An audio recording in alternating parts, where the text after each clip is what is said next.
with the excitement surrounding the fact that Tony Hawk's Pro Skater 3 Plus 4 has now been announced and is actually being worked on, there have been some tidbits of information that have now been coming out about how the game is going to play.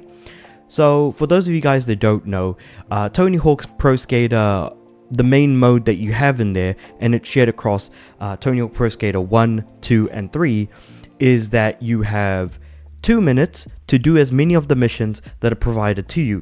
The more missions you complete at a particular skate park that you select from the main menu, the closer you get to unlocking more skate parks later on in the story. And of course, you know, as you do each of these missions at each of these skate parks, you do get more difficult challenges later on to do, mostly, you know, revolving around things like earning a very specific score in a skate park, and then later on those scores are much higher. So you'd have, like, you know, a normal score, a high score, and like a 6 score or something like that. You would have to collect the letters for skate, S-K-A-T-E, in a single run, for example. Finding hidden collectibles like the hidden tapes, for example. You know, there's a lot of really cool things in Tony Hawk's Pro Skater that is to be liked. That being said, however, Tony Hawk's Pro Skater 4's campaign was actually quite different. And the reason why I say it's quite different is because Tony Hawk's Pro Skater 4 actually had significantly larger, skate parks. And as a result, those significantly larger skate parks don't lend itself well to that classic style of having only 2 minutes to be able to do these individual goals. So what ended up happening was, with Tony Hawk's Pro Skater 4, there was in fact no time limit. That, however, is going to be different in Tony Hawk's Pro Skater 3 Plus 4. Confirmed by Activision to Kotaku that Tony Hawk's Pro Skater 4 will not feature its original career mode in Tony Hawk's Pro Skater 3 Plus 4, but rather it's going to implement the 2-minute goal structure that appeared in the first 3 games of the series. And that's exactly what I'm explaining here, is that Tony Hawk's Pro Skater 4 is not going to be featuring the original campaign, but rather 2-minute runs where you have to complete those individual goals. Now, the original Tony Hawk's Pro Skater 4 was cool for, like, being able to actually give you the time to explore the skate park at your whimsy, be able to find those combo lines, and really start popping off and making those choices as a skater. However, the restrictive nature of the 2-minute time limit means that you don't really have that much structure to go through with. But the thing is that Tony Hawk's Pro Skater 4's actual skate structure, the skate parks rather, are a lot bigger, and as a result of that, I don't know how that would work in a 2-minute time limit. I can absolutely understand why people would not want to buy this game because of that change alone. That makes absolutely perfect sense, but the thing is that it then doesn't feel like it's a one-to-one recreation. And the thing is that the goals that are provided need to then be structured accordingly, which means there are now changes being made from Tony Hawk Pro Skater 4, or THPS 4, so to speak. But, you know, at the end of the day, it really does make me wonder, is this such a big deal? You could argue no, not really, because it's a similar structure to 1 to 3, and 4 being a minor change isn't the biggest deal in the world. But it also changes the actual design around the actual gameplay. The goals, what they are, and how they need to be implemented need to be done differently as a result. Either that, or make the massive skate parks smaller. But then, is that beneficial, or is that detrimental to the structure of the game? That is one thing we won't know until the game comes out. And at the end of the day, for me, it isn't the biggest deal in the world, because I feel like when you move away from that time-based structure, you're looking at stuff like Thug.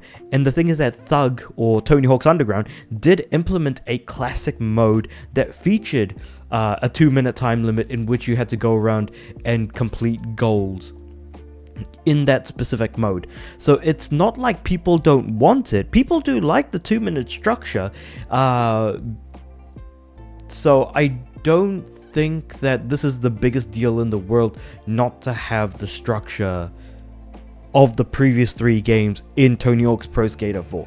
In fact, I feel like it kind of brings a little bit more life into Tony Hawk's Pro Skater 4. But this article kind of doesn't really go into that much more detail. And in fact, I think most of what I'm saying is either going to vibe with some, but for the majority, I feel like it's not really going to hit as well, because when you remake or re-release a game, people want the game in its most original form, in its immediacy. But the thing is that that's not usually, you know, what ends up happening, because there usually does happen to be some changes to those games. And I mean, you can always go back to the original, but I feel like that's not an argument worth making, because I feel like it still dilutes the experience for those who are finding out about this franchise and this series and how good it can be much later on. Because keeping in mind, kids born after the 2000s, no, I mean, yeah, because Tony Hawk Pro Skater 3 and 4 were 2001, 2002, and I mean, the Activision O2 umbrella, which I definitely need to make a video on, because that is a fascinating thing to look at. Because it was largely carried by Tony Hawk's Pro Skater, and then we got stuff like Thug, but then we got some BMX games, we got some surfing games, we got a lot of different types of extreme sports games under the O2 umbrella. And I mean, I think SSX was under there as well, so snowboarding, skateboarding, skiing, you know, there's a lot of different things going on there. Rollerblading, I think, was also on there at some point to compete with Jet Set Radio, but yeah, that's a video for another day. But the Activision O2 umbrella was largely carried by Tony Hawk Pro Skater because it was so well received for the most part. So with all that being said, however, I'm kind of interested to hear what everyone kind of has to say about all of this in the comments below, because this is a fascinating subject, because it's taking or talking about an old game and not being able to bring that original feel to the game as well as we would like it to have been the case. I feel like a lot of skateboarding fans aren't going to vibe with what I'm saying, but the thing is that I feel like a lot of us are just going to buy and play the game regardless of whether this change was made or not. But as long as we, outside of what has now been discussed, if they can keep everything else as close to the original as they can, albeit maybe, you know, aged up skaters from back in the day with the addition of new skaters, and of course, you know, we do have, like, you know, Doom Guy and Revenant skaters. And I mean, we all remember a time when Tony Hawk's Pro Skater had characters that we just unlocked later on and would be a big surprise, and that would pretty much be making the Pro Skater universe that we now know and love to this day. But yeah, with all that being said, however, I am interested to hear what you guys have to say about this. Like the video if you liked it, subscribe to the channel. I'm aiming for 500 subs by the end of the year. With all that being said, I do upload every day, so I'll see you guys tomorrow.